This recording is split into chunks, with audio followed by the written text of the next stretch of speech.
De la abogada Patricia Borja, experta en seguridad social. Ante todo, le pedimos disculpas por la dilatación en la hora de esta entrevista. Abogada Borja, ¿cómo mira usted el futuro del Instituto Ecuatoriano de Seguridad Social? Buenos días. Primero, muchísimas gracias por la invitación y, por supuesto, un saludo para toda su audiencia. Ciertamente, tal y como se anunció al inicio de la entrevista, la situación del Instituto Ecuatoriano de Seguridad Social es bastante delicada, principalmente para dos de los seguros a cargo o cuya administración está a cargo del Instituto Ecuatoriano de Seguridad Social, principalmente para el seguro de invalidez, vejez y muerte o seguro de pensiones y para el seguro de salud individual y familiar, respecto del que la situación, sin lugar a dudas, es aún más delicada. Pero también es importante que se tome en consideración que esta problemática no es actual. Esta situación se ha venido profundizando en cuanto a su magnitud como tal a lo largo de todos estos años, debido a una serie de acciones, es decir, varias reformas legales que han sido aprobadas por la Asamblea Nacional y que lamentablemente no han contado con el respectivo respaldo técnico y financiero como tal, y en otros casos también por varias acciones de parte del propio máximo órgano de gobierno del Instituto Ecuatoriano de Seguridad Social, en este caso el Consejo Directivo. También ha habido una serie de falencias y deficiencias como tal en la gestión institucional del IES, sobre todo ha habido una falta de atención y una falta de voluntad política para dar una respuesta y un tratamiento a la situación del Instituto Ecuatoriano de Seguridad Social por parte de varios gobiernos, por parte de varias administraciones de la Asamblea Nacional y también del resto de actores involucrados, empleadores, afiliados, asegurados en términos generales, jubilados y otros actores. Abogada Borja, ¿qué ha pasado con los famosos estudios actuariales? Se han desarrollado varios, en su momento se llegó a considerar estos, si no me equivoco, en la época de Paul Granda, como información de carácter reservado. No se han llegado a ser definitivamente públicos. Nos preguntamos ahí si es que efectivamente alguien conoce la real situación del IES con base a estudios que sean realmente pertinentes, oportunos y sobre todo transparentes. Sobre este particular, hay que recordar que en el año 2015, a través de una resolución expedida por el propio órgano de control del Instituto Ecuatoriano de Seguridad Social, en este caso la Superintendencia de Bancos, se expidió como tal una resolución en la que se declaró como reservados a los estudios actuariales. Importante también sería revisar la motivación y sobre todo los considerandos de esa resolución, que realmente no tienen ningún sustento jurídico, no tienen ningún sustento legal, porque uno de los criterios de funcionamiento del sistema de seguridad social, de acuerdo con la Constitución, es precisamente la transparencia. Entonces es algo realmente inverosímil que no se pueda tener acceso a esta información. Igualmente, considerando lo previsto por varios instrumentos internacionales de derechos humanos en materia de seguridad social, así como por varias recomendaciones de organismos internacionales y directrices de acceso como tal a la información. Ahora, en cuanto a los estudios actuariales como tal, de acuerdo con varios organismos internacionales y según la normativa vigente, estos deben realizarse cada 3 años. Respecto de cada uno de los seguros administrados por el Instituto Ecuatoriano de Seguridad Social. Los estudios actuariales más actualizados y que constan publicados en la página web del Instituto Ecuatoriano de Seguridad Social tienen corte a diciembre del año 2018. Ya estamos en agosto del año 2022 y, por ejemplo, la pandemia ha tenido un impacto muy significativo en varios sentidos en los seguros administrados por el Instituto Ecuatoriano de Seguridad Social. Se ha venido anunciando ya por un largo periodo que se estaban elaborando, los estudios actuariales con corte al año 2020, pero hasta el momento, según lo que se puede revisar en la página web del IES, no se han presentado estos estudios actuariales. Yo escuchaba la semana anterior a la directora general subrogante del Instituto Ecuatoriano de Seguridad Social, que señalaba que efectivamente los estudios actuariales más actualizados tienen corte a diciembre del 2018, que han sido validados, mencionaba, por la Organización Internacional del Trabajo. Es cierto que la OIT, en el marco de un programa de asistencia técnica en seguridad social, presentó en abril del año 2020 dos estudios actuariales, el uno del seguro de invalidez, vejez y muerte y el otro del seguro de salud individual y familiar. Pero lo cierto es que estos documentos ya no están actualizados. En estos documentos no está considerada, como le menciono, el impacto, por ejemplo, de la pandemia, la situación del empleo, porque también hubo un impacto muy significativo en este ámbito, en el factor demográfico y en otros aspectos. Entonces, también le puedo mencionar que esta falta de información actualizada, objetivamente comprobable, precisa y adecuada, ha sido una de las barreras que a lo largo de todos estos años han impedido y han dificultado un diálogo como tal para tomar decisiones sobre la situación de la institución. Y esta es una falencia del propio Instituto Ecuatoriano de Seguridad Social. Ahora, el Instituto Ecuatoriano de Seguridad Social sabemos que no es autónomo, ha sido tomado por su estructura organizativa por los distintos gobiernos. Y hay decisiones de gobierno que han incidido, han gravitado en la situación del instituto para traerlo a esta crisis actual. Se tomaron por allí decisiones solidarias de beneficencia. La creación del Seguro Social Campesino fue hace varios años, pero los beneficios se han ido ampliando y el aporte al Seguro Social Campesino, aporte extra, ha disminuido. Más bien se ha tomado de otros programas del IES en una redistribución que se ha hecho de los aportes de los afiliados. Se amplió también en el Instituto Ecuatoriano de Seguridad Social atención de salud a los cónyuges, a los hijos menores de edad. Todo esto fue poniendo una altísima carga, un lastre en el Instituto Ecuatoriano de Seguridad Social, en el sentido de que no tenían financiamiento. Y en la contraparte, en el gobierno anterior se eliminó el aporte del 40%, que está siendo parcialmente restaurado en el actual gobierno, con algunas aportaciones todavía poco significativas, pero algo de dinero está entrando por este tema. Por otra parte, están esas polémicas resoluciones que se tomaron en el periodo de Richard Espinosa, año 2015 aproximadamente, en el cual se estableció una nueva tabla de distribución de los aportes que hacen los afiliados todos los meses a los fondos que maneja el IES. Eso significó que el aporte del fondo de pensiones bajó del 9,4% al 5,7%, dejándolo ya con una enorme debilidad. Y finalmente ha estado el tema de las desinversiones de la IES, decisiones que obligaron al Seguro Social a desinvertir parte de sus recursos para cubrir las necesidades más urgentes. Todo esto fue tomado por gobiernos, no por una dirección o un consejo directivo de el IES independiente, guiado por decisiones políticas de los gobiernos de turno. Sí, efectivamente, como yo le mencionaba al inicio, ha habido también una gran responsabilidad de parte del Consejo Directivo del Instituto Ecuatoriano de Seguridad Social. Pero tomando en cuenta lo que usted señalaba al inicio de la pregunta que me ha formulado, el IES, de acuerdo con la Constitución, de acuerdo con la Ley de Seguridad Social, sí es una institución autónoma.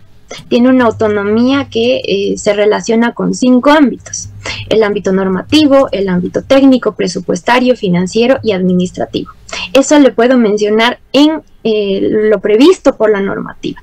El problema es que trasladado a la realidad o a la práctica, esa autonomía no ha sido ejercida de la manera que corresponde en los términos que están previstos por la Constitución y por la Ley de Seguridad Social. Inclusive la Organización Internacional del Trabajo resalta que no hay una autonomía o no ha habido una autonomía efectiva en el Instituto Ecuatoriano de Seguridad Social, porque hay una irrupción de intereses ajenos a los fines institucionales. Una de las causas de esta problemática, la OIT lo relaciona con la presencia del representante del Ejecutivo en el Consejo Directivo del IES, pero que no, o para el cual no hay, por ejemplo, un proceso de designación que sea más o menos riguroso. Todo depende simplemente de la decisión o la liberalidad como tal del presidente de la República, y además de que no hay una estabilidad como tal para este representante del Ejecutivo. Los cambios son muy periódicos, muy constantes. En el gobierno anterior como tal tuvo 6 representantes en el Consejo Directivo.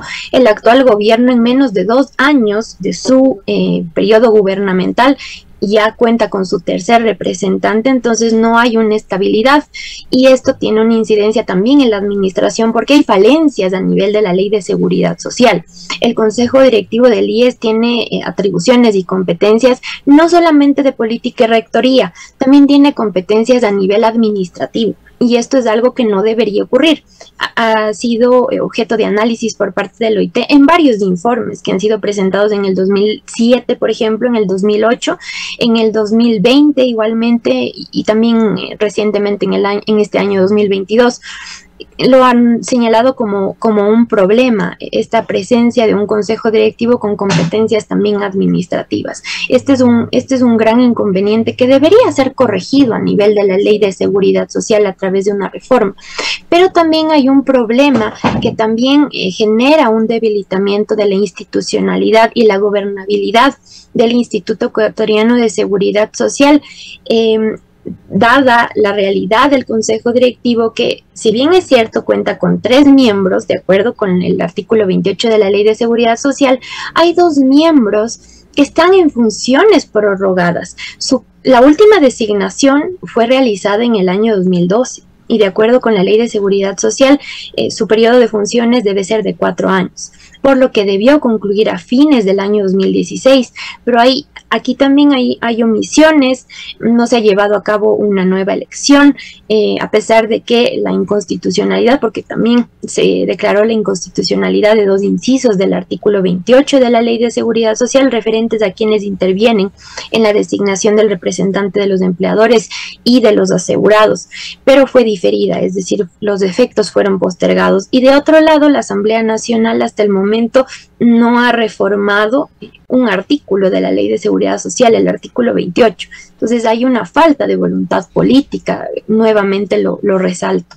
Ahora, recordemos a abogada Borja, que antes de los sucesos de junio del paro nacional, se abrieron mesas de diálogo entre el gobierno y los trabajadores del Frente Unitario de Trabajadores. Los sindicatos estuvieron en mesas, salieron de una de ellas medianamente satisfechos, señalando que se estaban llegando a acuerdos que apuntaban a una reorganización del Consejo Directivo del IES, aspiraban que se reconfigure la designación de los miembros del Consejo Directivo con el aporte de un vocal, me parece que iba por los jubilados, un vocal por los aportantes al Instituto Ecuatoriano de Seguridad Social. Lamentablemente, y esto en un diálogo reciente que tuvimos con uno de los sindicalistas que participaban en esta mesa, señaló que junio, el paro nacional, fue un distractivo de este tema que prácticamente ha quedado en el abandono, por lo menos en un segundo o tercer plano, que no avanza. Este también es otro problema, y que va relacionado con esta falta de voluntad y esta falta de atención a esta materia que es tan relevante, porque la garantía del derecho a la seguridad social es un fin primordial del Estado ecuatoriano y no es posible que simplemente quede como un postulado en el papel. El anterior representante del Ejecutivo en el Consejo Directivo del IES, el economista Francisco Cepeda, él remitió una solicitud al Consejo Nacional Electoral para que analizaran la viabilidad de llevar a cabo el proceso de designación de los 2 representantes, del representante de los empleadores y de los asegurados, al amparo del actual artículo 28, incluyendo las disposiciones que fueron declaradas inconstitucionales. El Consejo Nacional Electoral dio una contestación favorable al economista Cepeda, le solicitó alguna información. Realmente, de lo que tengo conocimiento, no alcanzó a dar una respuesta al Consejo Nacional Electoral porque ya fue reemplazado por el tercer representante del Ejecutivo, pero ciertamente sí se estaba llevando a cabo un proceso de diálogo. Este fue uno de los resultados de ese proceso de diálogo, pero dado que hay actualmente ya un nuevo representante del Ejecutivo, lo adecuado sería que todas estas iniciativas pudieran continuar.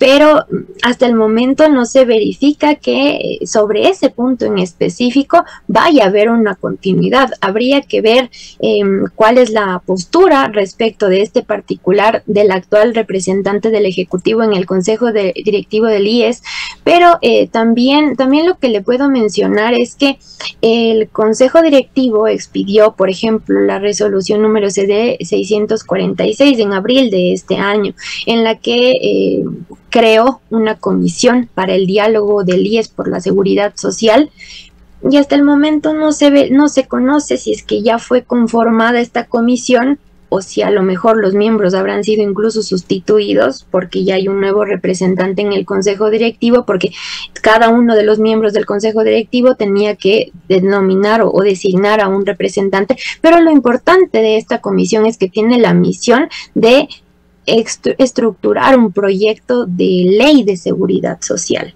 para presentarlo a conocimiento del Consejo Directivo y que el Consejo Directivo pueda, de acuerdo con la iniciativa legislativa, pues obviamente presentarlo al presidente de la República para que pueda presentarlo a la Asamblea Nacional. Pero hay muchas dilaciones, no se concreta ningún aspecto en esta materia y mientras tanto la situación y la problemática sigue profundizándose. Usted hace un momento mencionaba en su pregunta que se han creado varias prestaciones o se han extendido beneficios o hay como tal prestaciones que no están siendo financiadas de acuerdo con lo previsto por la Constitución y la Ley de Seguridad Social. Un deterioro de los otros servicios. Exactamente, hay otras prestaciones inclusive que no están siendo financiadas. Mencionaba el caso, por ejemplo, del Seguro Social Campesino. Se incrementó la pensión para el jefe de familia a $100 en el año 2018 y con efecto retroactivo, aun cuando la ley no es retroactiva, pero la Asamblea Nacional lo aprobó de esa manera, y sin verificar la información técnica de la institución. El último representante del anterior gobierno señalaba que el Seguro Social Campesino está en una situación muy delicada, que se podría evidenciar con una mayor magnitud en el año 2023. Eso es lo que señalaba. Y hay, de acuerdo a lo que también señalaba la Organización Internacional de Trabajo, esta falta de una adecuada estructuración y adecuadas y suficientes fuentes de financiamiento en el caso concreto del Seguro Social Campesino está generando un impacto en el seguro de salud individual y familiar, porque hay muchas atenciones que se prestan a través de las unidades médicas a cargo del seguro de salud individual y familiar, y señalaba Loita, hay muchas obligaciones que tiene, en este caso deudas como tal, el Seguro Social Campesino con el seguro de salud individual y familiar, pero esto parte de una inadecuada gestión institucional de la institución, del Instituto Ecuatoriano de Seguridad Social, y también de varias omisiones del Consejo Directivo. Debería haber estudios actuariales actualizados, hay un rango, un marco o una serie de parámetros en la propia Ley de Seguridad Social para determinar el porcentaje de cotización del jefe de familia o de la familia como tal protegida, pero no se modifica ningún parámetro, no hay información actualizada. De igual manera, si hay que hacer cambios más rigurosos, debería presentarse esa información en la Asamblea Nacional, porque hay un proyecto de ley que está siendo abordado sobre este tema, sobre el régimen especial del Seguro Social Campesino. En el caso de las atenciones, igualmente, de los hijos de los afiliados, es una extensión de la cobertura que nació sin financiamiento, y el Consejo Directivo podría fijar una prima, porque la la tasa de cotización según la Ley de Seguridad Social del Seguro de Salud debe ser de hasta el 10%. Claro, y esto sin contar otros extras que existen allí, que desde el punto de vista humanitario son indiscutiblemente valiosos y se pueden entender. Esa obligación que tienen los hospitales del Instituto Ecuatoriano de Seguridad Social de atender en emergencia a afiliados como a no afiliados. Pero hay un problema económico irresuelto allí. Quizá para concluir en algo, abogada Borja, más allá de estos temas de tipo burocrático, de la organización del Consejo Directivo del IES, de la reorganización que pueda tener, sabiendo que todos los problemas pasan a través de la crisis financiera, quisiéramos pedirle su punto de vista, sus sugerencias sobre medidas económicas urgentes que brinden, ya sea en forma directa o indirecta, sostenibilidad y sustentabilidad al Instituto Ecuatoriano de Seguridad Social, particularmente en esos dos sectores que se encuentran en crisis, el sistema de salud y el sistema de pensiones. Sí, sobre este tema en específico hay medidas como, por ejemplo, y que no requieren reformas legales, son simplemente que haya voluntad, la determinación de la deuda del Estado con el seguro de salud individual y familiar es algo realmente muy prioritario. Es una situación que ha venido postergándose a lo largo de los años. Se ha entregado un valor, 140 millones de dólares, pero es importante que este proceso continúe. Esta es una de las medidas. También hay otras medidas que deben ser adoptadas o deberían ser adoptadas por el Instituto Ecuatoriano de Seguridad Social respecto de la mora patronal. Por ejemplo, la Corte Constitucional en una sentencia del año anterior le dispuso al Instituto Ecuatoriano de Seguridad Social que en el plazo de un año realizara una auditoría respecto de la mora patronal, en un caso que iba relacionado con obligaciones a cargo del seguro de riesgos del trabajo. Habrá que ver qué es lo que ha pasado. Este plazo ya está por concluir. También le dispuso al Instituto Ecuatoriano de Seguridad Social que dictara las reformas respectivas para hacer más eficiente el cobro de las obligaciones patronales, de los aportes como tal, y la persecución también de estas obligaciones a través de la potestad coactiva que tiene el Instituto Ecuatoriano de Seguridad Social. Habría que ver qué ha pasado con estos aspectos. También en otra sentencia le dispuso al IES que realizara controles frente a los aportes irregulares de los asegurados, porque hay varios asegurados que con la intencionalidad de mejorar su pensión jubilar incrementan en los últimos periodos sin ninguna justificación su base de aportación para recibir una mayor pensión.